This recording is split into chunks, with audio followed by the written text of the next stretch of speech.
Sa ngalan ng Ama, ng Anak, at ng Espiritu Santo, Banal na Diyos, aming Amang nasa langit, Diyos na may likha ng langit at ng lupa. Sa pangalan ni Jesucristo, Panginoon namin at tagapagligtas, kaming lahat, O Diyos, ay nagpapasalamat sa isang napakagandang pagkakataon na kami ay magkatipon sa lugar na ito. Salamat sapagkat patuloy namin nararanasan ang pagkilos ng banal na Espiritu. Napakabuti mo, O Diyos, at wala kang katulad. Sa panahon na kami ay may sakit at karamdaman, hindi mo kami iniiwan. Maging sa gitna ng mga problema at mga pagsubok na aming kinakaharap, tapat ka sa iyong pangako. Walang naglingkod na iyong pinabayaan. Dalangin namin, O Diyos, patuloy mo kaming tulungan, patuloy mo kaming turuan, na lumakad kami ayon sa iyong kalooban, at dalhin kami nito sa Diyos na makapangyarihan. Kaya naman, Panginoon, patawarin niyo po kami. Ano man ang aming mga pagkakasala, sapagkat naniniwala kami na kung kailan kami naghahangad na kami ay maging totoo sa aming mga sarili, maging totoo sa paglilingkod, maging totoo sa aming pamilya, naroroon pa rin ang aming mga kanya-kanyang kahinaan. Panginoon, punuin mo ang aming puso ng iyong mga aral, ng iyong mga salita, na siyang patuloy na magpapaalaala sa amin upang sundin namin ang iyong kalooban at patuloy na mapabuti ang aming buhay paglilingkod. Pagpalain mo, Diyos, ang lugar na ito. Pagpalain mo silang patuloy na dumadalo sa gawain na ito. Pagpalain silang mga namumuno at namamahala sa gawain ito. Pagpalain silang lahat na naglilingkod sa pamamagitan ng pagiging choir sa gawain ito. Panginoon, kaming lahat na naririto'y pagpalain. At higit sa lahat, ang mabuting balita. Kayo, Panginoon, ang tumayo sa aking pagtayo at kayo higit na magsalita sa aking pagsasalita. At inaangkin namin na kaming lahat ay pagpapalain. Sa iyo, O Diyos, ang lahat ng kapurihan ngayon at magpakailanman. Sa ngalan ng Ama, ng Anak at ng Espiritu Santo, purihin ang Panginoon. Luke chapter 9, verse 11 to 17. At ganito po ang ating matutunghayan. Noong mga panahong iyon, nang malaman ito ng mga tao, sila'y sumunod. Malugod naman silang tinanggap ni Jesus. Nagsalita siya sa kanila tungkol sa paghahari ng Diyos. Pinagaling niya ang mga may karamdaman. Nang dumidilim na'y nilapitan siya ng 12 at sinabi sa kanya, paalisin na po ninyo ang mga tao nang makaparoon sila sa mga nayon, sa kabukiran, sa paligid upang humanap ng makakain at matutuluyan. Nasa isang ilang na lugar po tayo. Ngunit sinabi niya, kayo ang magbibigay sa kanila ng makakain. Sumagot sila, wala po tayo, kundi 5 tinapay at 2 isda. Kaya kailangan bumili kami ng pagkain para sa mga tao ito. May 5,000 lalaki ang naroon. Ngunit sinabi niya sa kanyang mga alagad, paubugin ninyo sila ng pulong-pulutong na tig lilimampu. Gayon nga ang ginawa nila, pinaupo ang lahat. Kinuha ni Jesus ang 5 tinapay at 2 isda, tumingala sa langit at nagpasalamat sa Diyos. Pinagpira-piraso niya ang mga ito at ibinigay sa kanyang mga alagad upang ipamahagi sa mga tao.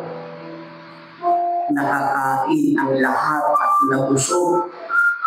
Pinito ng mga alagad ang lumabis at nakapuno sila ng 12 bako.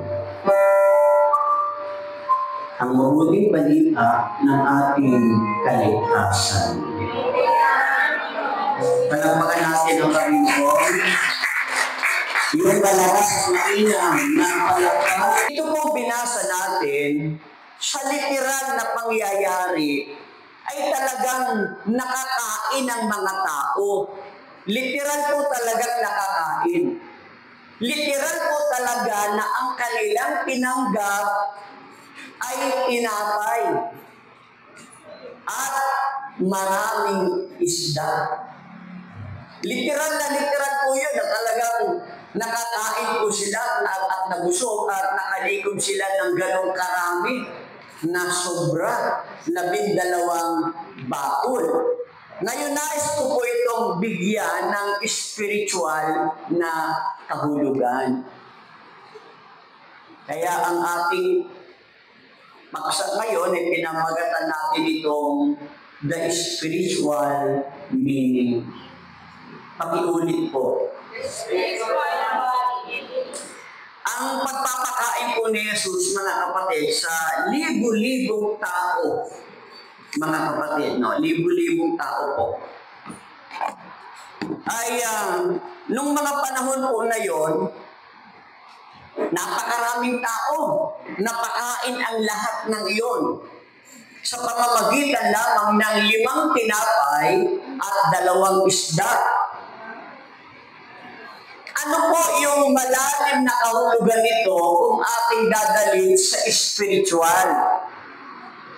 Kasi po hindi lamang ito isang himala na physical na pagpapakain, kundi isang simbolo rin ito ng kanyang pag-ibig. Yung nangyari nung mga panahon na yon, sumasagi-sagi yun na umiral ang pagmamahal ng Diyos. Yung pag-ibig ng Diyos sa tao, umiral nung mga panahong iyon. Hindi lang basta yung kanyang pag-ibig ang umiral, kundi yung kanyang awa sa mga tao na kahit na sila'y gusto nang pauwiin ng mga alagad dahil napakaraming taong naroroon at talanganin na silang pauwiin pa para makakain. Yung awa ng Panginoon lumitaw din ng mga panahon na yon at nakita din natin yung kakayahang magbigay ng kasaganaan sa lahat ng mga taong nananalig sa Kanya. Narito po ang ilang mga spiritual na kahulugan nito. Una, yung pagpaparami ng tinapay at isda. Pakiulit po. Ano ba yung spiritual na kahulugan nito? Dumami. Kung hindi niyo po natatanong, sa darating na linggo, ang pagdiriwang ng simbahan ay ano? Anong pagdiriwang meron sa linggo? Corpus Christi. Katawan at dugo ni Kristo. Yan po ang pinagdiriwang sa linggong darating. Ang kahulugan sa spiritual nito ay yung pagpaparami ng isda at tinapay. Simbolo ito ng kakayahan ng Panginoon na magbigay ng higit pa sa inaasahan natin. Kahit na tila maliit, kahit sa panahon ngayon, tila bagang maliit lamang yung pinagkukunan natin, ang ikabubuhay natin, Kahit maliit lang na bagay yung mga pinagkukuhanan ng ikabubuhay natin, ay kayang paghimalaan ito ng Panginoon sa pamamagitan ng pananampalataya. No? Kayang maparami ng Diyos upang matugunan ang lahat ng ating pangangailangan. Amen? Spiritual po yan, purihin natin ang Panginoon. Ha? Bakit nga ba sa banal na misa wala naman tayo? Spiritual na kahulugan nito, hindi lang tumutukoy doon mismo sa pagkain na ipinakain ng Panginoon sa mga alagad, kundi lahat ng pagkain na kailangan natin, maliit man ang pinagbubulan ng ating pinagkukuhanan ng pagkain. Mapangyayari ng Diyos sa lahat ng bagay sa tao may pananalig sa Diyos. Tingnan po ninyo, sa Lumang Tipan, sa Unang Hari, chapter 17, verse 8 to 16. Ano po yung spiritual na kahulugan na ibig sabihin nito? Ang balo na sinasabi ni Yahweh na pumunta ka doon, meron akong taong gagamitin upang makakain ka. Lingkod ng Diyos. Sabi niya, may magpapakain sa'yo. Pumunta ka doon sa Sarepta. Yung taong tinutukoy niya, nilapitan niya, pwede po bang makiinom? Nung kukuha na siya ng tubig, para bigyan siya ng tubig, pahabol niyang sinabi, baka pwede rin makakain. Siguro pag may humihil sa inyo na ganyan, ewan ko kung kaya niyo bigyan. Nakiinom na tapos kukuha pa ng pagkain. Diba? Aalis na yung balo para kumuha ng tubig. Tapos sinabi pang, pati na rin pagkain, baka pwede. Ang sabi ng balo, nag-react siya, alam ng Diyos mo na si Yahweh, na ang kalagayan namin ganito. Wala na kaming harina. Kaunti na lang ito. Wala na rin kaming langis, gapatak na lang. Ito nga, naghahanap na ako ng panggatong para mamulot kasi bago man lang kami mamatay ng aking anak, makakain man lang kami. Pero ang sabi ni Elias, sige, gawin mo yung gagawin ninyo. Lutuan niyo muna ako. At pagkatapos, kayo naman ang para naman sa inyo ang lutuin mo. Alam niyo, nung kumain po ang lingkod ng Diyos, nung kumain po siya, yung harina niya, grabe! Dumagsa yung harina. Tapos yung langis na gapatak na lang na ipapatak doon sa lutuan niya para yung tinapay ay maluto pa. Napakadaming langis. Hindi po sabihin, yung himala dito na nag-multiply, alam po ninyo, may spiritual na kahulugan dito.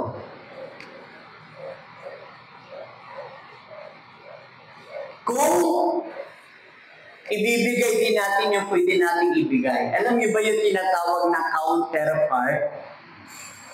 Ibig sabihin, kung gusto mo ng biyaya at himala, ano ang para sa'yo? Ano yung tulong na pwede mong itulong? Ano yung pwede mong ibigay na pwede mong maibigay?